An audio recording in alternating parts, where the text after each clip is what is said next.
Hello and welcome to Con Air, the podcast. I am Mark Billy Elliot Hoffmeyer. And I am Jay Head Hat Cluett, welcoming you aboard Con Air, the podcast for Chapter 23 of Con Air. What happens in Chapter 23 of Con Air? Well, as Larkin drives Malloy's car to Lunar Airfield, Malloy and Skip, in their military helicopters, fly almost straight into the transponder aboard Uncle Bob's scenic tours.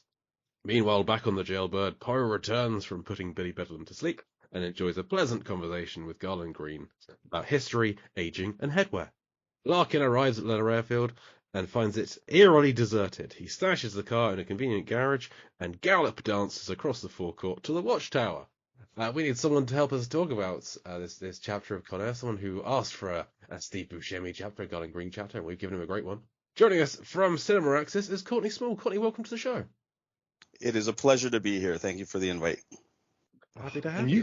you got a Garland Green doozy of an episode. I think I got the best part of Con Air. The head hat? It's something. This is the chapter I find the most depressing. I think his description of what insanity is, of like working somewhere for 50 years, like 50 hours a week. That's what I do. I have an office job, and after this just makes me sad. This chapter, like, yeah, he's right. That is what we all do. It's just sad. I lost a little bit of respect for Garland Green in this chapter, and I gained a ton of respect for Vince Larkin, because when he's running at the end of this clip, he does this sort of ballet move. And I was like, Cusack, I talked about his walking, how he walks a lot in his movies. But I feel like we've been cheated from some really kind of fleet-footed John Cusack action in cinema, because he looks like he could, star in a remake of Billy Elliot when he's older and washed out and has to make a comeback. Wow. With the accent. Because he does some wonderful footwork in this. Very, very, like, the guy's light-footed in this scene. It made me very happy. He does that kind of prancing around, but spinning as he does so. Searching around. Yeah, it's a delight. Man, Cusack can move. Maybe it's the kickboxing. Maybe that's what it is. Maybe. You're saying he deserved more action set pieces in this film? Yeah, like he should be in a free running action film. Like I would like to see John Cusack in a 1990s free running film with Mark Dacascos and Kadeem Hardison, and actually that's just what movie is that? That's actually Drive that Aaron Newirth just told me about. So just add John Cusack into that movie, have him be really great at capoeira, and we have probably my favorite movie ever made. Yeah. Where are the jet skis and catapults going to fit in? Oh man. Mark Dacascos rode jet skis in Double Dragon, so that could fit in there for sure.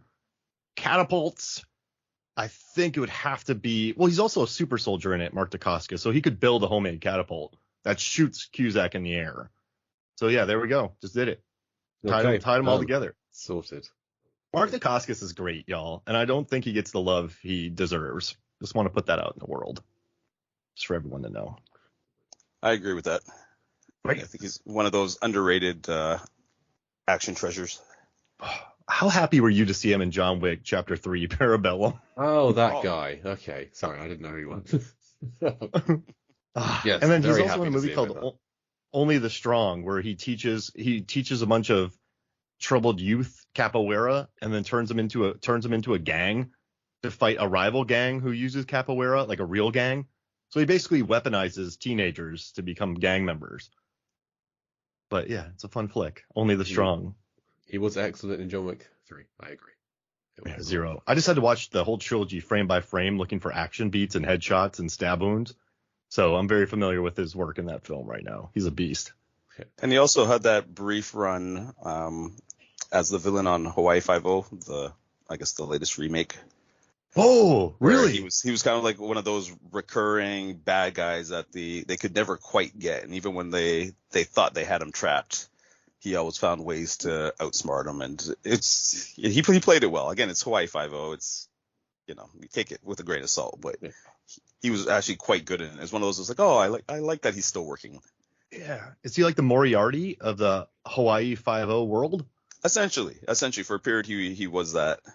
Oh. I don't know. mean, I might just find his episodes because there's about 1,000 of them. It feels like. Yeah, because there was a period Moriarty. in his The career where Moriarty he of was. the Hawaii Five-O.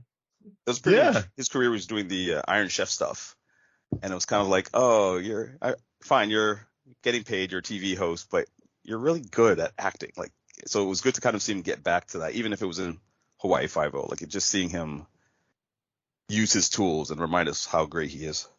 Oh, see, all right, I might have to go because I'm a big fan of Mark Dacascos.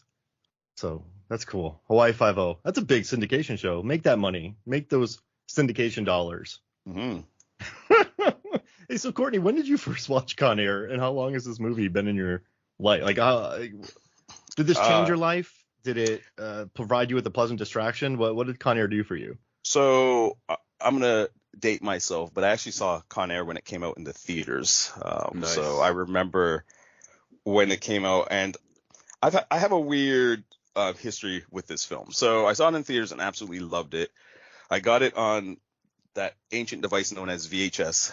And over the years, my love of it kind of waned. So I still appreciate it as a fun action flick, but I don't think it's as great as I initially did when I first saw it in theaters. And it's been several years since I have watched it. So I was actually happy for the invite because it gave me an excuse to rewatch it again. And it was a interesting experience rewatching it because my wife had never seen it. And we watched it right after watching Top Gun Maverick. Oh no! Which I had seen and she hadn't, so she absolutely loved Top Gun Maverick. And then, Nicolas Cage with that horrible accent, and she was not a fan. And she's, again, a big action person, loves John Wick and whatnot, but she just could not stand this movie. And I still appreciate it, but it's definitely a 90s action film.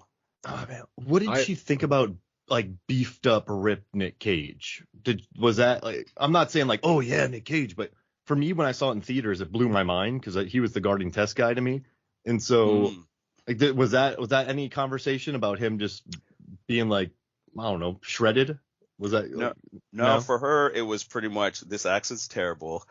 This accent's getting worse, and then with some of the action, she was like, okay, that's just ridiculous. And then also because it's a 90s film, it has a lot of really offensive, like Bruckheimer 90s humor that in the 90s everyone thought was hilarious, but looking back at it now, you kind of cringe at certain, like some of the Chappelle parts. Oh yeah. She was cringing at. The Sally Condon's character hasn't aged terribly well. Yeah. Yeah. So I had to keep reminding her, like, this came out in the 90s. We had The Rock, we had Speed, we had Face Off, and we had Con Air. I mean, they can't all be winners, but it was that type of thing. So, but it was fun revisiting. I've just watched Top Gun Maverick for the first time. I missed it in the cinemas or at home. I think Con Air is far superior. Not just from a perspective of somebody who hosts a Con Air podcast. I thought Top Gun Maverick was fine. Was like, everyone needs to calm down, saying it's the greatest film ever made. It's fine. Con Air, I don't know about way that. better. Dropping bombs on the show. I love it. That's my I have a sick brain at the moment take. But I just think Con Air is amazing and a lot more fun than Top Gun Maverick. Well, I'm like the king of lukewarm takes, and that's a scald. I love it. That makes me happy. I'm over here smiling hearing that. Maybe it's been oversold to me, and we'll say, Top Gun, it's the best film ever. You're gonna love it. And I watched it and I thought, this is. I mean, I've been entertained, I guess.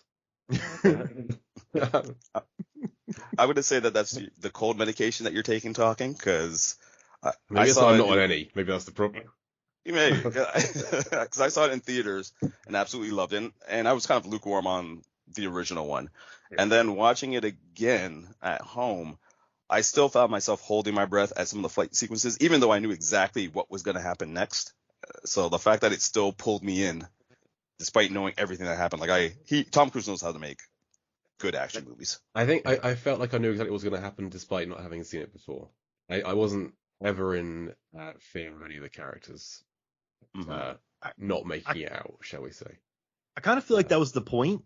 Yeah. Like, make a super simple plot, explain the Star Wars tunnel run 50 times, get the speed, know exactly what you're doing, and then that way you can just focus on not holding your breath during like the 4, 5, 10G scenes. If that makes sense. Like, I think Cruise wanted it to be as simple as possible to digest, so that you could just sit in the world of the cockpits, like with the 6 cameras set up and like all that kind of stuff. That's my like.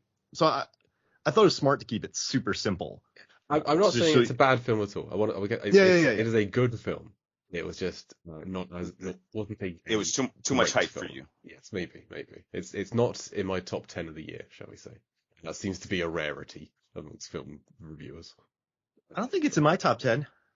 Okay, good. Oh, I had it in mind. I absolutely love it. So Moonfall. If it came down to Moonfall and Top Gun Maverick, it's Moonfall all day for me. Patrick Wilson and Halle Berry fight the moon. That's my movie. I'll take Chip and Dale over Top Gun any day. Oh. All right. Interesting.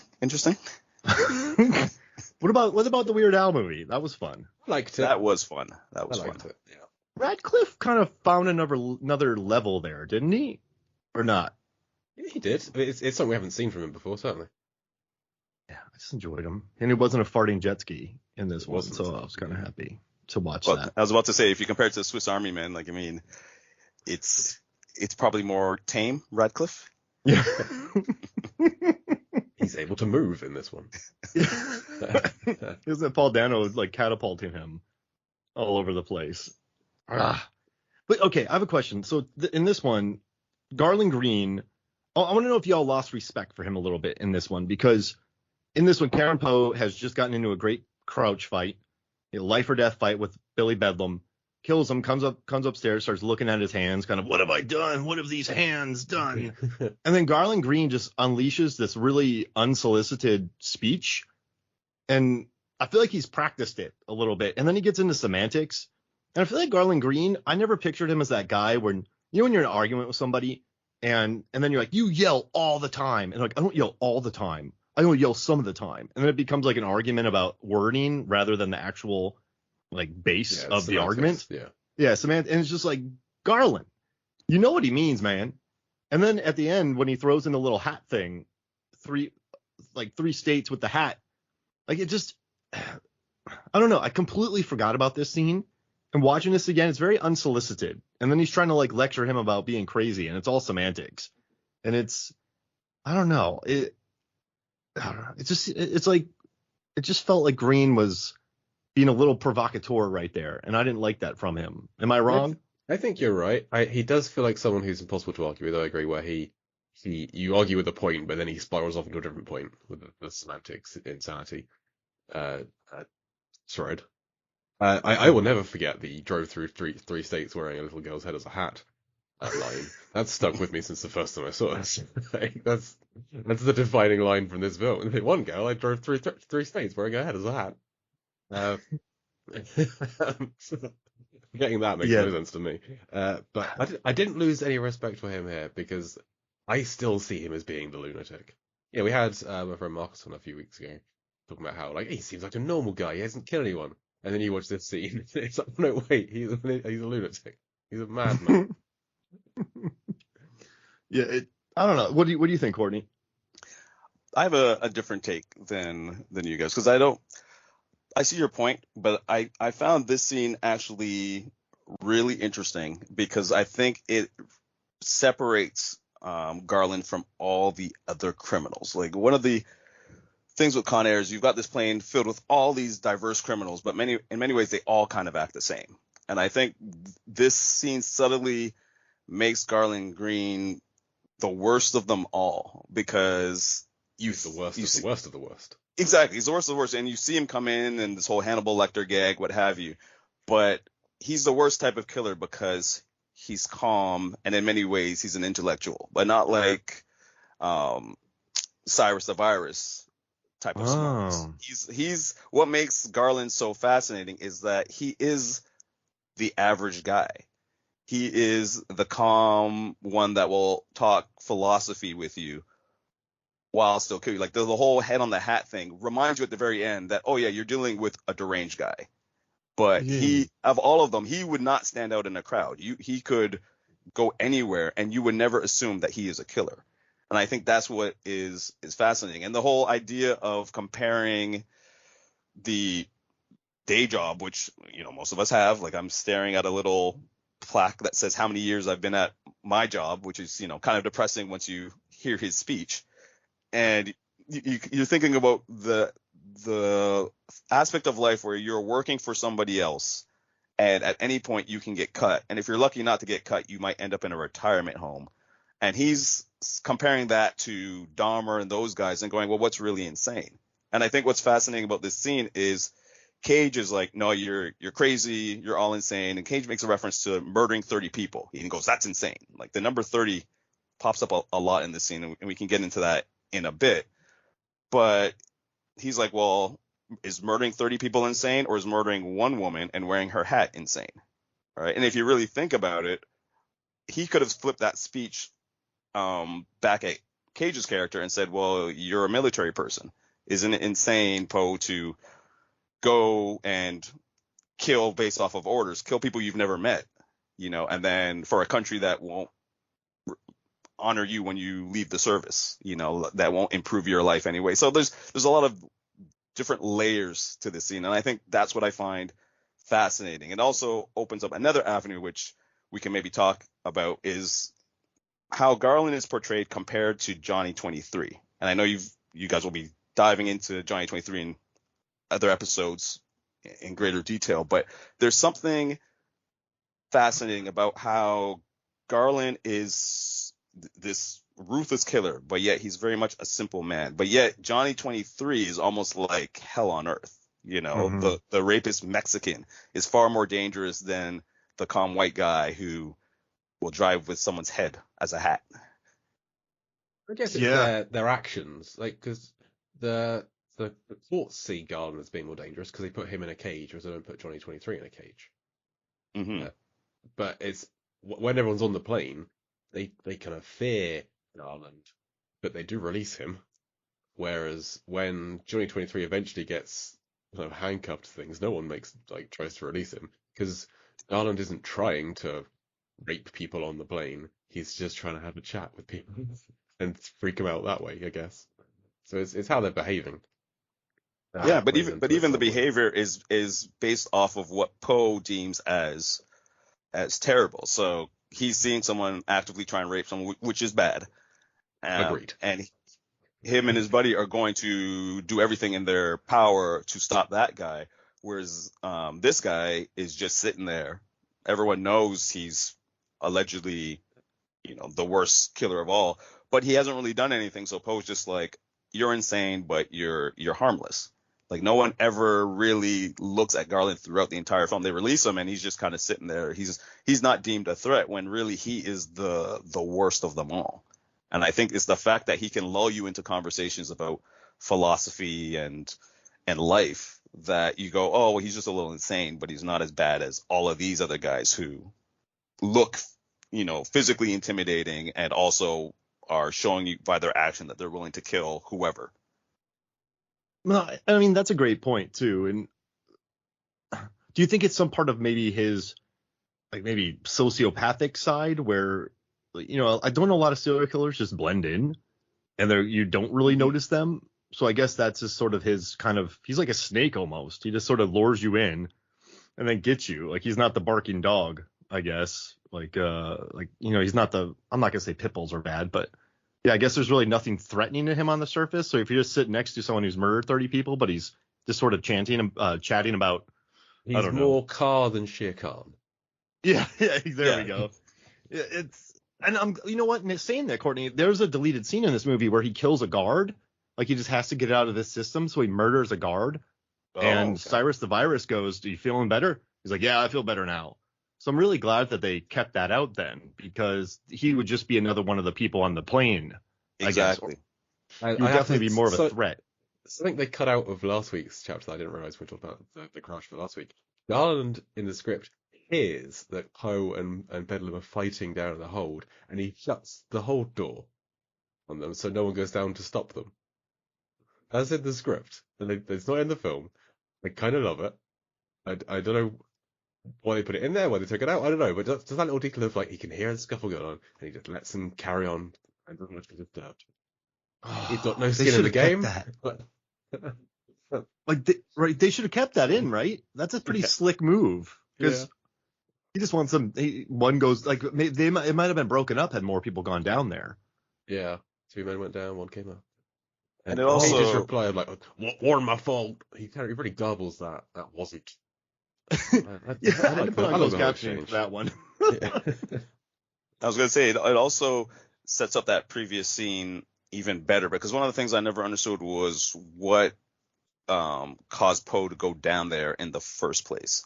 Like the first time it was he had to go to clear the Check wheel. landing gear. Yeah. And then it's just the scene happens where Buddy's down there and Poe knows he's down there, just happens to know that he's rifling through stuff. And like it always felt a little awkward. And it's like, well, how did Buscemi know that they were both down there? Like he's clearly watching what's going on this plane, but it always felt a little disjointed. So even if they had that little thing where he just kind of closes the latch, that might have added a little extra something to it. Yeah. I guess it would have been a bunch of coincidences too, though. Poe randomly goes down, finds a bedlam in his box, then he closes the thing. But that's I like that. I mean, it would have meant because the last time we saw Poe and Garland, they were like sat they are now. So it would have been having to maybe show Garland getting up, going to the latch, coming back and sitting down in the same spot. It's because we last left him here. I don't know, film language.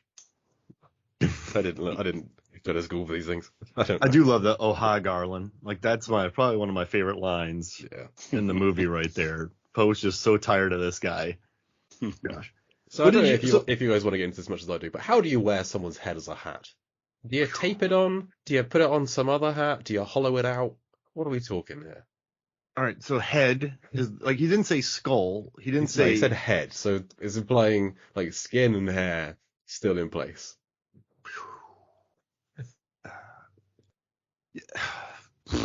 I was thinking maybe like a Michael Myers type thing, like a face mask kind of thing. Yeah, but he said that's he didn't say where someone's head is a balaclava. Yeah, I wore a human's head like a balaclava for 3 states. I mean, he's not wearing the entire head. Maybe just the skull. I think you said skull. I feel like this is a rush job. I feel like so he's known for killing 30 people up and down the eastern seaboard. Mm-hmm. So along the east coast. I'm presuming that the 3 states that he drove through. This is why I love this chapter, because you can really dig into it. The 3 states he drove through were along the east coast, and he's known as the Marietta Mangler. Marietta, Atlanta, Georgia. So did this start in Marietta in Georgia, and then he drove through South Carolina? And again, how do we define driving through a state? Do you start in a state?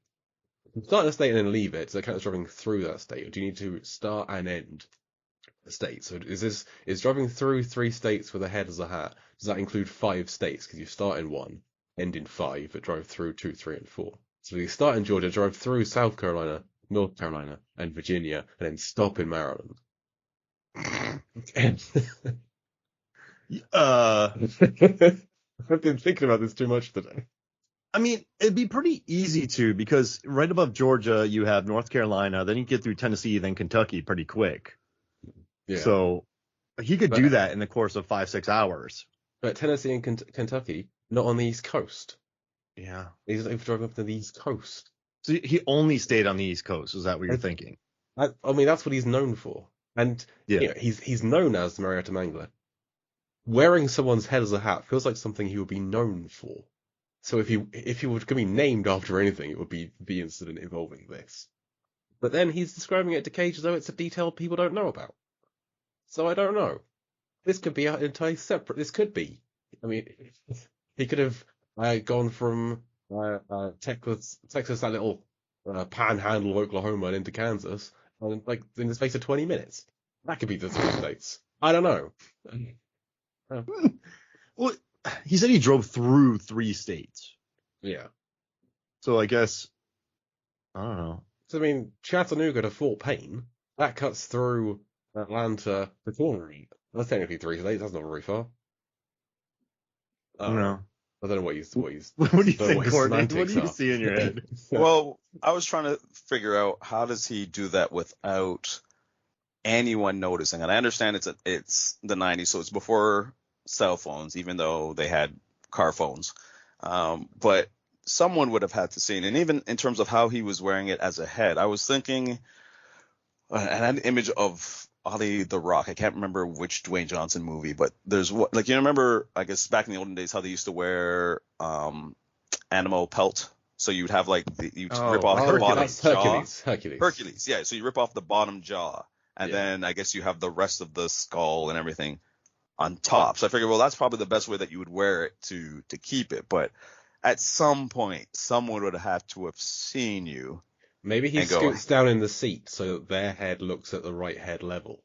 oh, so it's like a Cursory weekend at glance. Bernie's. Yeah, a cursory glance. It looks like just a person driving a car with a weird lower jaw. It looks like Steve Buscemi. Yeah, that could work. Now you got me thinking about the Yautja with the skull and predators in front of its mask. There's a lot of weird. Do you think he even did it, or do you think he's just messing with Cage or I Poe? mean, it's entirely plausible given what we know about him. Yeah, I feel he did it. There's no What reason to has lie. he to lie? He could say one of the things he has definitely done. I mean, okay, one thing in Arrested Development, they call that one character Egg a lot, and it's just Egg is just sort of there. Like, is he that sort of Egg where you're just driving by and you see it and you're like, what? Nah, that can't be. Like, it's. I mean, maybe he drove it at night too. I don't know. Yeah, I was thinking night. Mm. He should have added that then. No, But I 'cause that think makes that it less adds- impressive. That adds to the overall mystery of him, because as we see later on, there's a couple of times, or there's one particular scene, which you guys will talk about in another chapter, where the question of, are we going to see him finally reveal his true self come into play, right? And again, it adds that whole mystery, because the fact that you're never quite sure, like all the stuff you know about him is essentially what other people have said and what he himself has said, but you don't actually see him do anything for a good portion of this film. So a lot of it you're thinking, well, maybe he's probably killed people because obviously he's there, but you're not quite sure. Again, he's very unassuming, right? On that plane, if you were to see like a cast list and everyone, you go, oh yeah, it's Steve Buscemi, but you wouldn't think that he's the most fearsome guy out of all of them. Yeah. That probably makes him the scariest then. Yeah. Is that sort of, you don't know when the violence is coming, but it's there. I feel like that's like was that like Hitchcock? Where like, you have, the bomb is there and then it blows on up. the bus. Yeah. And then like, or it just explodes. You have like the tension or the suspense, I guess, of the scene. So with that scene though, with him, let's talk about this real quick. When he's in the pool with the girl, I remember in 1997 going, this is crazy. Yeah. I was 15 and I remember, I was so primed by True Lies, so primed by The Rock, that Broken Arrow, Hard Target, that here's an action movie that takes time to put a serial killer inside a pool with a tiny girl. And I remember just like, I got real unhealthy vibes from it in 97, but I think it gives that movie a little extra edge, which I'm not sure it needs, but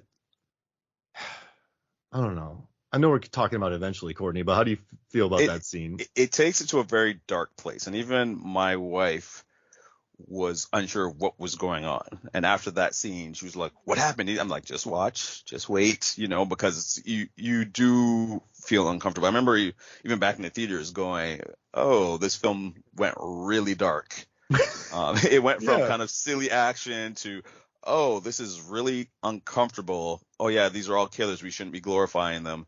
And then it just goes back to glorifying killers and silliness. But yeah, it's a really creepy scene. But I think that's why I like this particular scene the most, because it really does define him. And it also reminds us that, yeah, these individuals are bad dudes. This is like when you see in movies bad guys betraying each other and having shootouts, it's like, whatever. They're all generic kind of bodies. Like there's 30 criminals on that plane, and we learned about 6 at the most. Mm-hmm.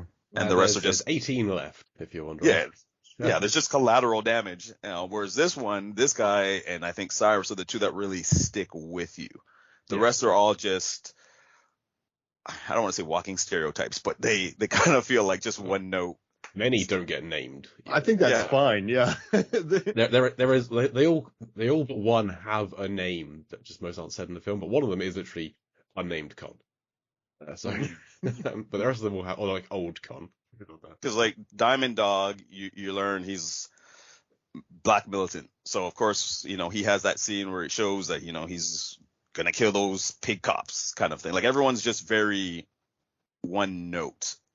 But Cyrus is interesting because he's the mastermind, and Garland's interesting because he is crazy, but he is very even keel about it. Like he's more fearsome because he is so unassuming. Mm-hmm. Yeah, Malkovich is the classic 90s villain. That just is very, or I guess 88 and beyond villain. And then Green is kind of a different hybrid of it. Dude, I think he was also in Things to Do in Denver When You're Dead, which is written by Scott Rosenberg, and he played a guy called Mr. Shush. So I guess it's clear why Rosenberg wanted to give him so much room to shine, I guess, Steve Buscemi, because they knew each other from prior roles. And by that point, Buscemi was, at least for cinephiles, was very much a household name, right? Because you had Reservoir Dogs before this and stuff, and like he'd been working well before that, but his career really took off in the 90s.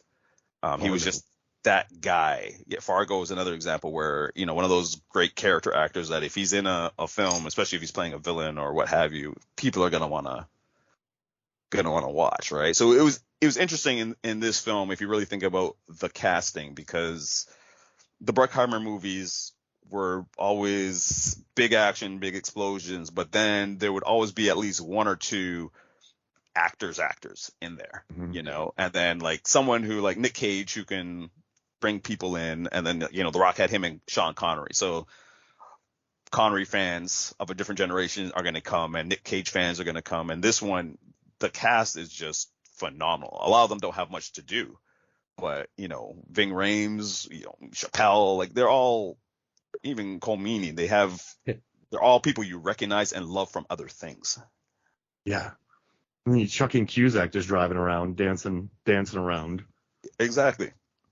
No, we haven't even talked about the kind of Cole Meany of this clip and where they are chasing the wrong plane. Is this one subplot too many? They're going to fly into it. Yeah. Is this one subplot too many? Because while watching it, it's like we just spent a lot of time with Cole Meany. I guess it's not because he chases the plane later, but there's a lot of things going on in this clip. You have the people chasing the wrong plane. You have Cusack going after the plane in a car. Then you have a death scene. Then you have the conversation with Garland Green. There's a lot. Like, it's kind of crazy for a movie about Nick Cage fighting cons in a plane that there's so many other little subplots going on in it. Is that? I mean, I still love the movie, and we're spending a ton of episodes talking about it. But Jay, do you ever feel like the subplots get a little bit too much? I feel like that could be a problem we're picking up on by analyzing it so slowly. When you sit which is a problem with any kind of movie right. A project where when you sit and watch the film, you're not thinking like, okay, what's going on back at because you're only away from the plane for like 30 seconds at a time. But when we sit down and watching it, think, okay, well, they're still looking at chasing the transponder. God.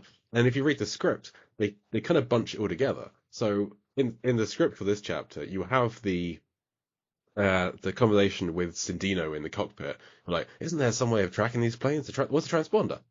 And then you cut to Malloy and Devers have already held off in choppers to track down the plane. Then you cut to them reaching Uncle Bob here. I think that's. You do kind of skip a few scenes here and there, so they've added a bunch more stuff that wasn't in the script, and it's all in chunks. Rather than here, it's 10 seconds here, 20 seconds here, 30 seconds here. So I feel like if you just sat down watching it, it's all fine. You don't really notice. But if you're analysing it 3 or 4 minutes at a time, then it's something to pick up on. So no, yeah, you're right. And I mean, it's just a pleasure hearing Cole Meany yell at people. And then realize kind of, oops, like we were wrong. Yeah. And I like the way he reads Uncle Bob's plane really slowly. Yeah, Uncle Bob's seen it. Yeah. It's like he's learning to read. But there's 31 people on there, then I'm Elvis Presley. 300 effing miles to Abraham Marmpart effing kettle. Not in the script. I think that's a Cole Meany line. Sorry. Sorry. Sorry, I was just going to say, I'm going to take a slightly different approach, because as much as I love Colmini, I think he's a wonderful actor. I think there's too much of him in this film, because if you look at this film as essentially Die Hard in the air, his character is already established that he's the arrogant cop who thinks he knows everything.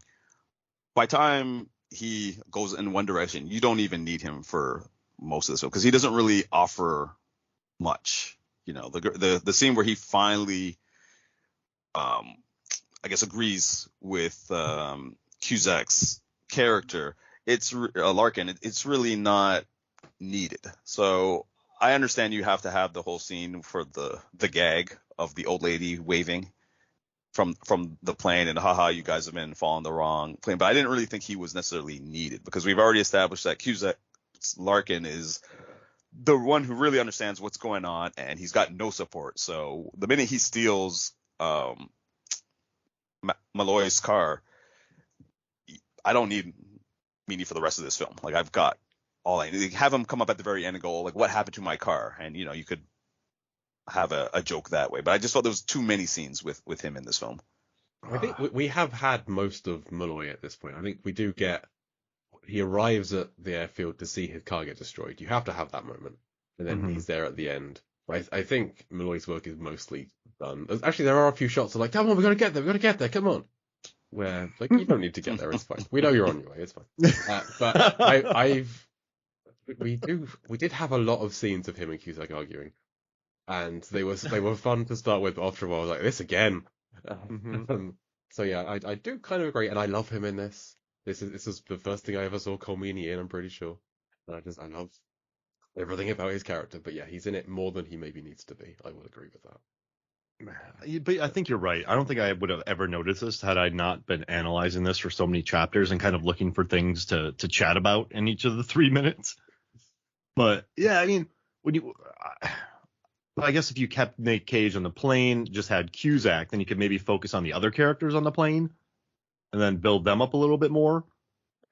But if you're gonna have someone be angry often, then Colmini is a good person to have. Yeah. Oh man, his anger in this movie is unparalleled. and one other thing, when Garland is going after Nick Cage's like, it's my daughter's birthday today. Wait, okay, I can do it. Has Benoit Blanc entered the call? I'm horrible with accents, y'all.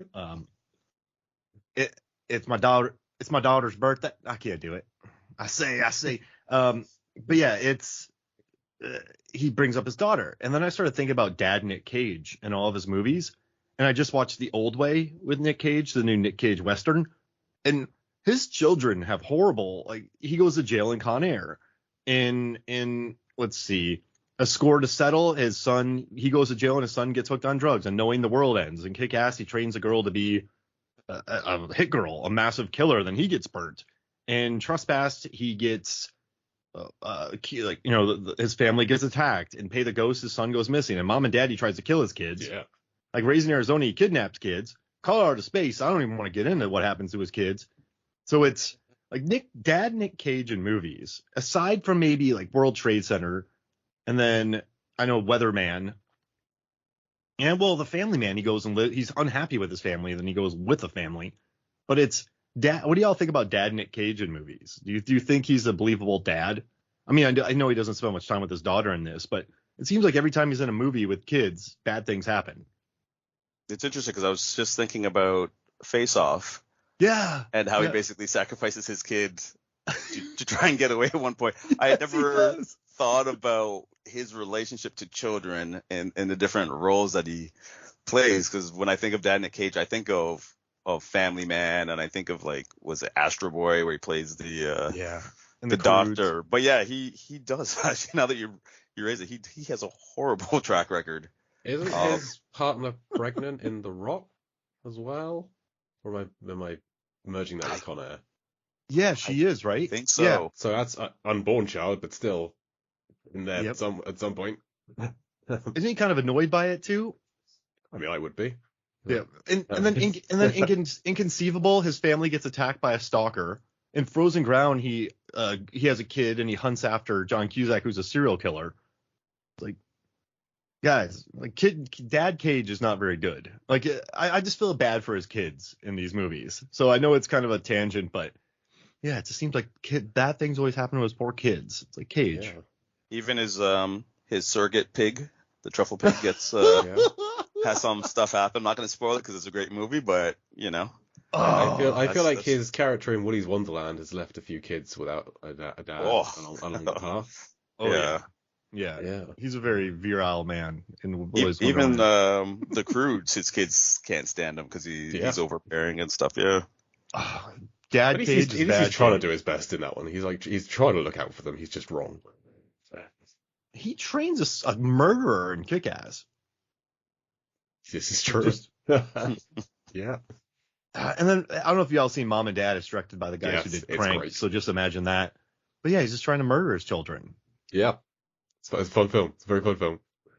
Man, Crank. Statham earned my undying respect because of those Crank movies, because they're insane and I don't feel healthy watching them. I legitimately feel dirty whenever they're on. But Statham went for it, and Amy Smart in that regards. But yeah, those movies, I don't know. I don't feel healthy watching them.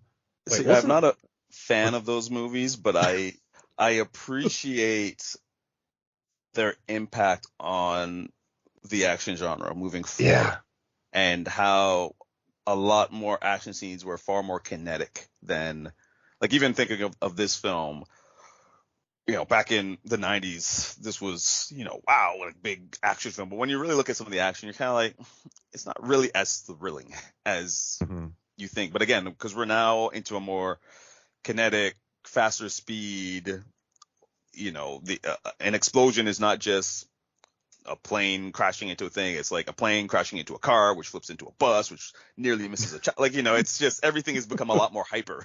All right. So I do appreciate what Crank gave to cinema. I just don't necessarily like those movies.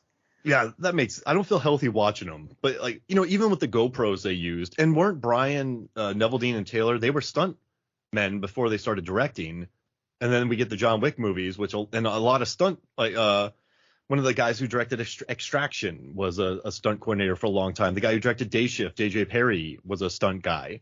So I think maybe those are a couple of the first. Well, David R. Ellis was a stunt guy too. Then he directed Snakes on a Plane and Final Destination 2. But I think they sort of helped. Deep Blue Sea. Yeah, Second unit unit director. I think they maybe helped too get more stunt people directing. I think because those movies were super low budget, but also stunt heavy and very gross. But that's why I appreciate Statham, and that has nothing to do with Nick Cage. Did you Is mention Statham the a Wicker dad in Man the on Crank your movies?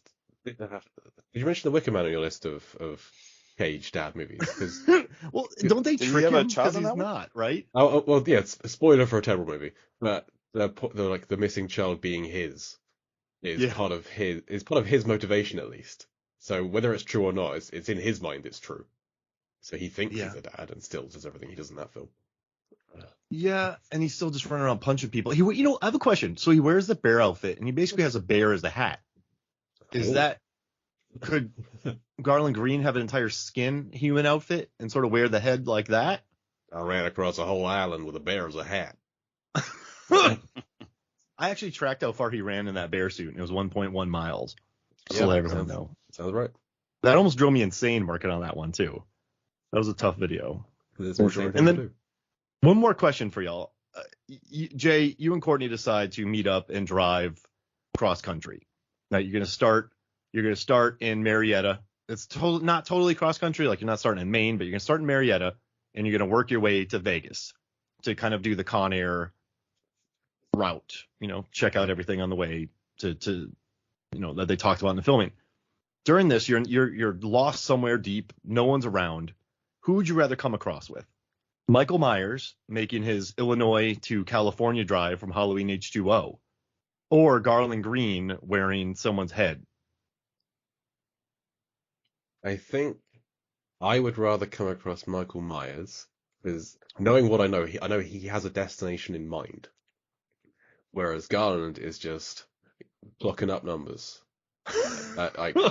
Michael, I feel like he kills people that are in his way. So if I just kind of get out of his way or hide, he'll just keep on going to Haddonfield. Is it? So Yeah. he's driving from Illinois to California to go hunt Laurie Strode. He stops for Okay. gas 16 times, which I love. Yeah. Whereas Garland, he doesn't have a set destination that we know of. So he would just add me to his tally and then keep spiraling around the country. I don't know. Wow. That's my answer. Courtney?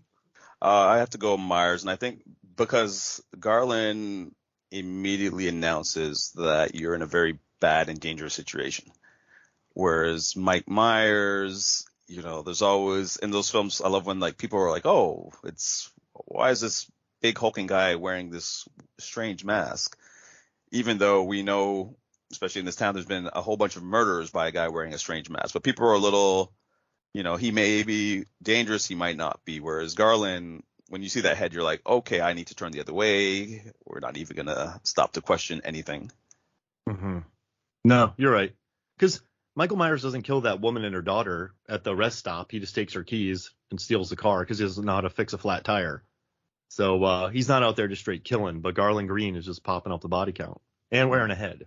That's a good answer. Thank y'all. I do have a question for you both just before we leave the topic of action and 90s actions. How do you find Simon West as a director of action? Because when I think of his filmography, at least the ones that I've seen, Con Air is probably like the biggest, but he didn't really cement himself as the go-to action director. He was not of the level of like Michael Bay. Like I think I like The Mechanic, but Expendables 2 was forgettable. And I think some of the other stuff he's done has been pretty one note. So how do you find him as an action director? And I know the scene that we're talking about specifically doesn't have a lot of actual action in it, but that's fine. I can't really answer this much because I've only seen Con Air and Expendables 2, and I agree with you about it being forgettable because I can't remember it. So I There's don't jet skis have in it. much of an answer. So I will bow down to whatever Mark decides. Yeah. I mean, I think his best action movie might be Expendables 2, which is crazy. Not just because there's jet skis and Jason Statham fighting, aside from Con Air, fighting Scott Adkins, which is pretty awesome. But yeah, I think as a director, he just maybe failed to have sort of an identity as a director. Like Con Air was a success. I mean, I was working in a theater when The General's Daughter came out. That was a success. Tomb Raider made a ton of money. But then he just sort of, I don't know, The Mechanic was fine.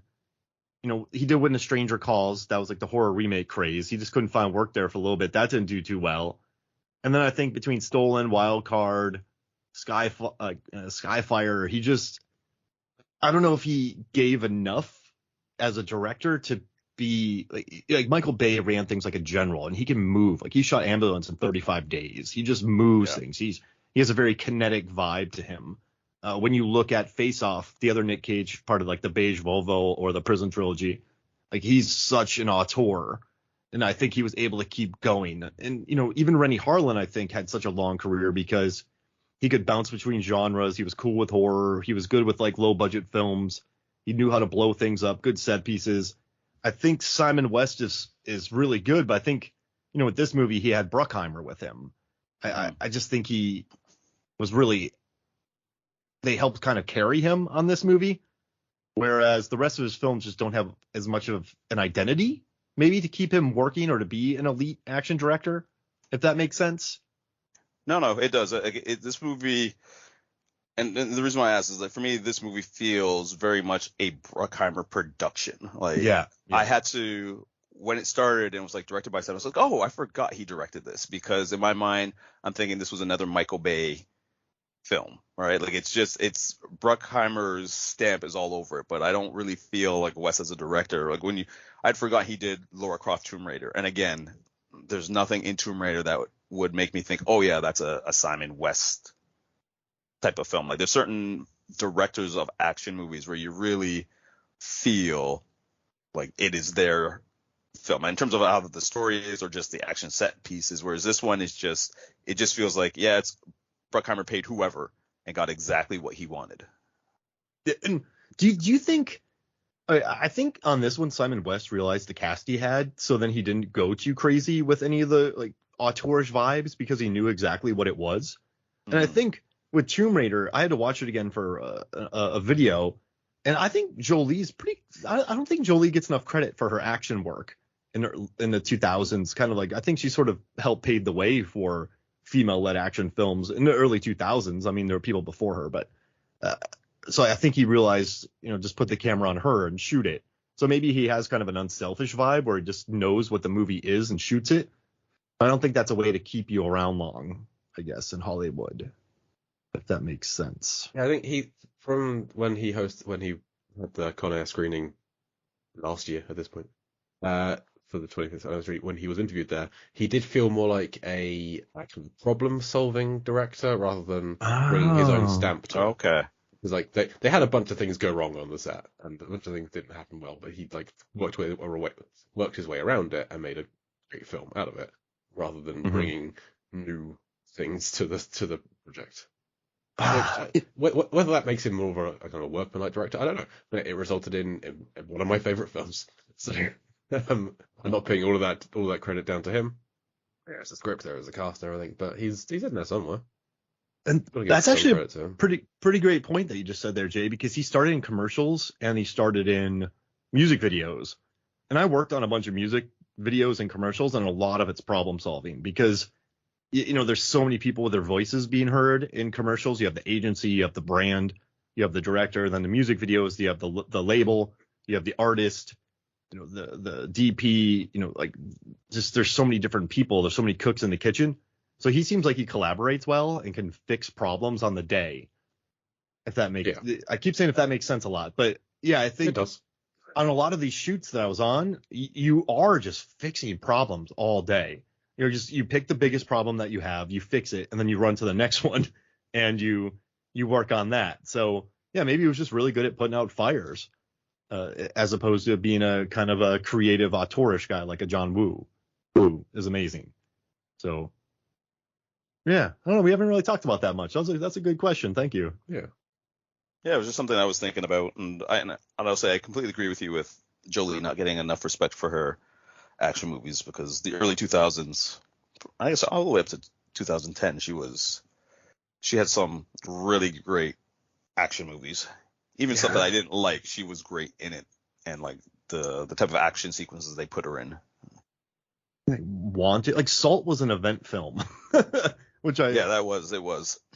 That made me happy. And Wanted, just her role in that, where it was kind of fun, her in Wanted, because she, like, I think James McAvoy, wasn't he kind of the dude in distress, and then she was the kind of, come with me if you want to live. She was like the mentor kind of thing. Yeah. And it's sad to really say it, but that's a cool role. I think she definitely helped spearhead that kind of stuff. Yeah, I hope with Michelle Yeoh getting a lot of attention now, that people go back and watch her early stuff too, because I don't think she gets enough credit as well. That's a tangent. My bad. I think you're gonna have a whole generation discovering a lot of her early stuff, like the Heroic Trio and some of the early Jackie Chan stuff that she did. Yeah, I haven't seen any of it, so I'm gonna go and discover that myself. Oh, like mad film fan. The Police Story, she does some awesome stunts. Yeah, she's cool. Can we just take a little minute to talk about Lorna Redfield, because this is our first time seeing it. We're going to be here a while. Yeah. In the film, but this is we're here. We've got to the Lorna Redfield, and I think the production design, the layout of it all looks pretty cool. There's some bits that are just on fire. It's always fun when there's just something where there's no one around, and just a thing that's just on fire, smoke billowing out of it for a while. I love that kind of thing. And just the set decoration of there's a boot with a hole in it. We're gonna focus on that for a short bit.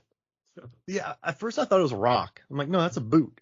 It's a boot with it. But this chapter that we watched, I think, was the most Bruckheimer of all of them, with the wide sweeping helicopters and then the open road car. I mean, that's their logo, wasn't Don Simpson and Jerry Bruckheimer? Just that open road.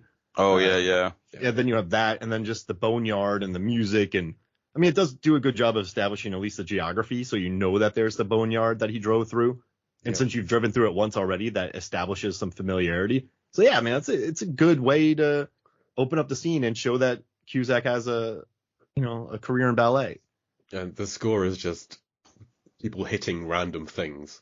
It's like, I like it. It's dissonant. It's different from what we just listened to. It's a So, different setting.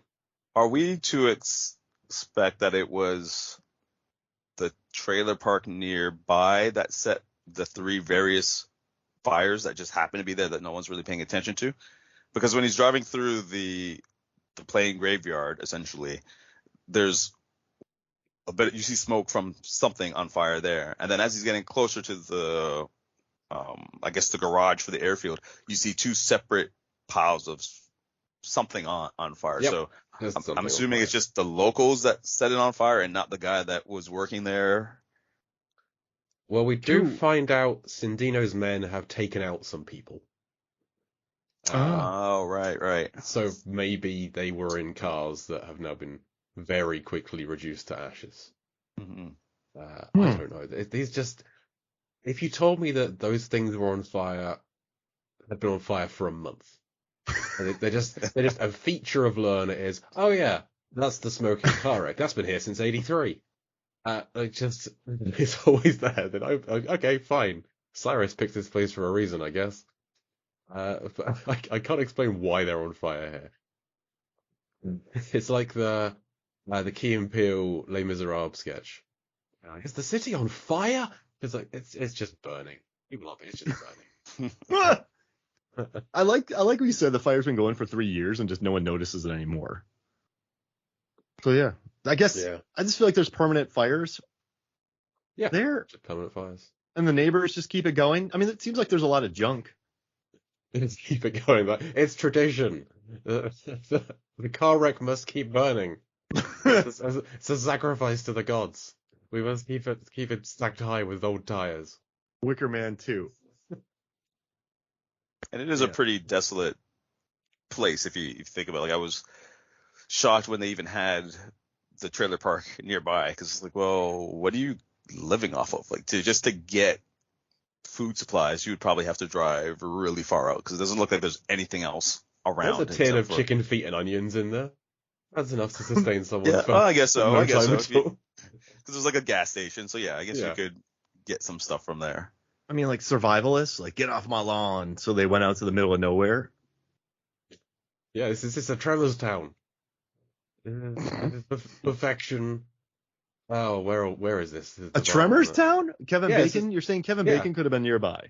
Yeah, this is Perfection, Nevada, rather than Perfection wherever Tremors was set. Oh my gosh. Actually, I could see that this could definitely be a setting for one of the Tremors movies. Oh yeah. Check that I'll imagine Tremors is set- Kevin yes. Bacon and Fred Ward just popping up. I just had to check that Tremors is set in Perfection. I was right. Good. I'm happy. Oh, of course. That movie's perfect. I think that movie, and sorry for the pun, but I think Tremors is near perfect in regards to creature as what it is. A creature feature with a pretty tight script. Yeah. Yeah. I think it's about as near perfect you get to a creature feature perfection. One of the last great practical effects movies. Yeah. Wasn't Bob Woodruff Jr., didn't he work on that? Did Phil Tippett work on Oh, Tremors? I don't know. He worked on Mad. Have you God. watched He's Mad an God? Insane person. Yes. Courtney, have you seen Mad God? I don't think so. Oh, The you got Phil Tippett It's on- stop motion film he's been making since around when he was born. I think. Mad he's got a movie God. film. All right, I'm writing that He was down born. right now. It's it's great, but you won't want to watch it again.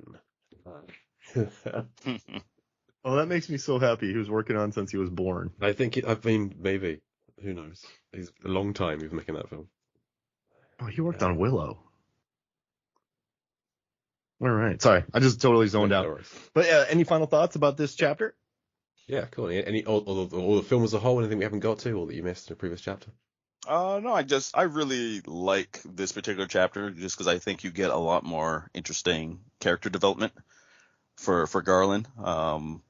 It's fun watching Cage in this character because he's essentially he's tired, he's at his wit's end, and now he's got this guy talking philosophy to him, and the fact that he just throws out his daughter's birthday as if that's gonna make a serial killer think twice about what he's saying. It's such it a inspires random him for another yeah, anecdote. it's such a random moment, but I think it's a necessary part, and I think it allows some of the Garland scenes to play and be really disturbing and creepy later on. So it's a good section. And you're right. I love how tired Cameron Poe is of dealing with Garland. Just, oh, hi, Garland. Cage is just exhausted in this movie. He does not want to be dealing with this guy that he's sitting next to. But he's chilling next to Baby O. When he tells Garland, like, don't stop talking to me. And then Garland goes on about the girl. Like, for God's sake, kind of tries to flip him away a little bit. When Garland brings up semantics, I just want a Cage eye roll. Like, just cut to him going, ugh. So, Courtney, where can the listeners find you online? What we've got to plug? Yes, they can find me on Elon's Twitter, if that's still around, at Small Mind, and I also write at cinemaaccess.com, thatshelf.com, and povmagazine.com. Very nice. Changing Reels coming back anytime soon? I keep thinking about it. I actually want to get it to at least 100 episodes, because I think I stopped at 75, but I just got busy with other stuff, but I still want to do it. I want to at least get to 100. So It will come back. I'm going to keep saying it will come back. Well, listeners can go back and find an episode with me talking about Attack the Block. I recorded it a couple of years ago, which is a fun show. That was a good show, yeah. Yeah, it's a fantastic film. Well, if you don't start up your podcast, you can always come on to this show or Deep Blue Sea or Movies, Films, and Flicks to talk about a movie you've been dying to talk about. Just let us know. Look, you guys send out the bat signal, and I will appear. Yeah, if there's any movies you've been dying to talk about, I'm up for anything. Jay knows that. Yep, he is very much so. Mark, any plugs?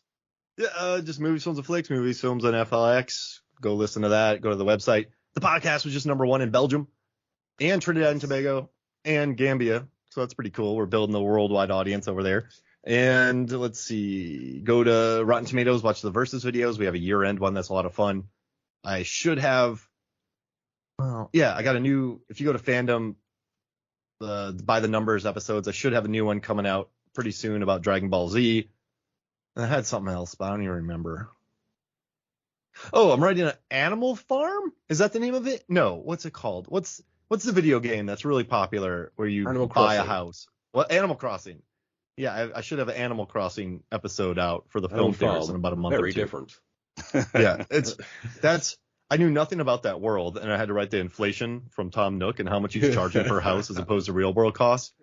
And I had to do a crash course in Animal Crossing. I had no idea how it's just exploded since 2020 and the pandemic, and how there's a whole black market trading system, and Tom Nook is buying fossils for 2,000 bells, but those fossils are priceless. So the real estate's pretty cheap on these islands. But when you sell him things, he charges them for a lot more and just makes bank. So yeah, he's a businessman, that's for sure, that Tom Nook. So that, watch out for that video coming. I'd like to wish anyone listening who has not heard of Animal Crossing good luck deciphering what Mark just said. Great. Well, you can, Mark and I, you can find us over on Deep Blue Sea, the podcast, doing Deep Blue Sea adjacent films or scenes. We've just been celebrating our happy Rennie Harlin days with the 2 Christmas Rennie Harlin films for December. And coming up soon, we've got The Poseidon Adventure and its sequel to bring in the new year. So check that out from Deep Blue Sea, the podcast, and listen to me once a month over on the Lambcast, the official podcast for Large Association of Movie Blogs, where I host Lampity, movie trivia version of Jeopardy, every month. And the upcoming episode will be the 2022 tournament final, in which I am competing. And I'm probably going to do quite badly because we're recording it tomorrow. I don't feel well, but it's going to be fine. I have an excuse at least if I lose. You're going to win it all. I really do. Yeah, I have faith in you.